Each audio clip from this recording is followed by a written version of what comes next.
Olá! Hoje a nossa conversa é sobre um palco bem conhecido por todos nós, a rua. Vamos falar do convívio social no trânsito.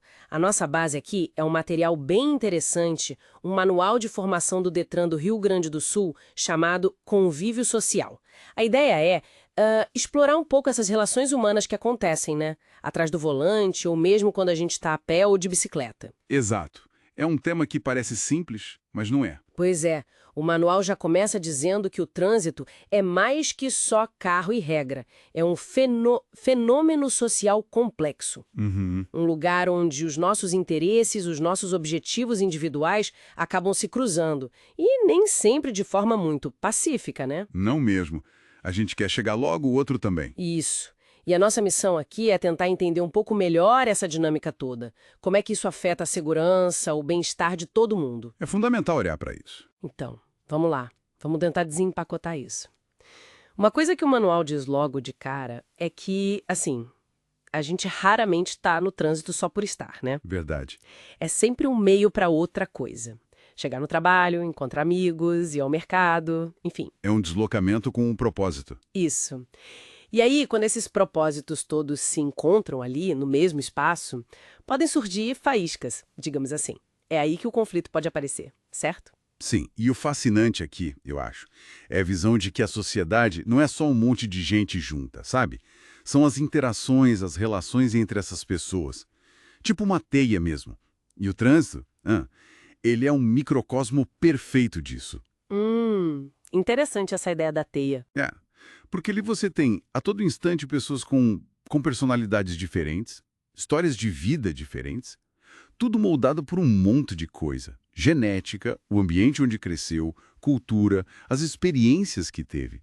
E todas essas pessoas estão interagindo ali, naquele espaço limitado. E o manual até fala sobre a formação de grupos, né? Grupos com interesses parecidos no trânsito, tipo taxistas, ciclistas, motoristas de aplicativo, pedestres. Sim, os diferentes personagens do trânsito. E como essa identificação com o próprio grupo pode, às vezes, gerar um certo atrito com os outros grupos. A gente vê isso direto, né? Com certeza. Aquela tensão clássica, sei lá, motorista versus ciclista ou carro versus moto. Pois é. E para organizar essa complexidade toda, o manual, claro, reforça a importância das regras, das leis de trânsito. Isso é a base. Mas ele vai além e aponta para algo talvez até mais crucial: a comunicação e os valores entre as pessoas. Ah, sim. Quais valores ele destaca? Bem, fala de respeito pelas diferenças, de ter flexibilidade para evitar um conflito desnecessário, de usar o bom senso. Fala também de humildade para a gente reconhecer quando erra, né?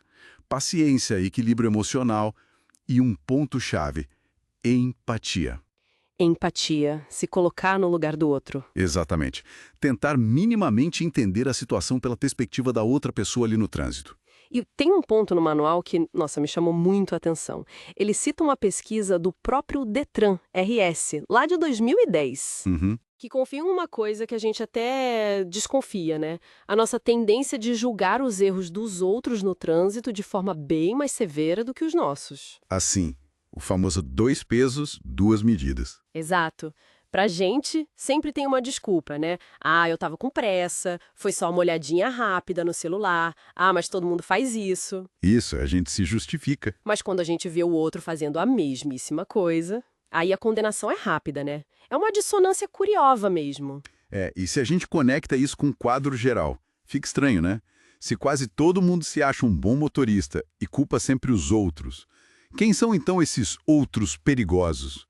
Quem é responsável pelos problemas, pelos riscos? Boa pergunta. O manual argumenta que o trânsito é, ou pelo menos deveria ser, um espaço democrático, onde os direitos e deveres são iguais para todo mundo.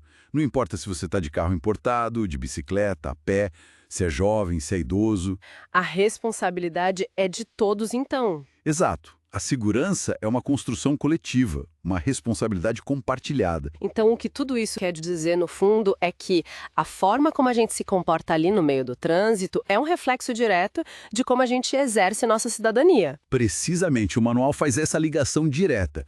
Comportamento no trânsito é exercício de cidadania. É mais profundo do que parece à primeira vista. Sim, ser cidadão ali não é só seguir a lei, tipo, parar no sinal vermelho. É mais. Implica dividir o espaço com solidariedade, sabe? Ter uma autoconsciência, controlar os impulsos, a raiva, a ansiedade. E a empatia, de novo. E a empatia, claro. Porque quando a gente coloca a nossa necessidade individual, a nossa pressa, acima da segurança de todo mundo, a gente está, na prática, violando o direito do outro. E o texto lembra uma coisa importante. A gente tem muito a perder, né? Família, sonhos, projetos de vida, quando a gente assume riscos desnecessários ali. É verdade. Pensando assim, essa análise do material do Detran reforça muito que o trânsito é um exercício constante de convivência mesmo, de respeito mútuo. Vai muito além de só saber dirigir, né? Com certeza. É sobre como a gente se relaciona em público. E para a gente fechar, o manual deixa uma provocação interessante, uma pergunta que fica no ar. Por que será que, mesmo a gente sabendo o que é o correto, o que é seguro, muitas vezes a gente só muda o comportamento quando tem fiscalização por perto, quando tem medo da multa? É uma boa pergunta para a gente pensar. Fica essa reflexão, né? O que precisaria acontecer para que a escolha por um comportamento seguro, respeitoso no trânsito, viesse mais de um senso de responsabilidade coletiva, de humanidade mesmo, e não só pelo medo da punição? Uma ótima questão para levar conosco da próxima vez que a gente sair para a rua.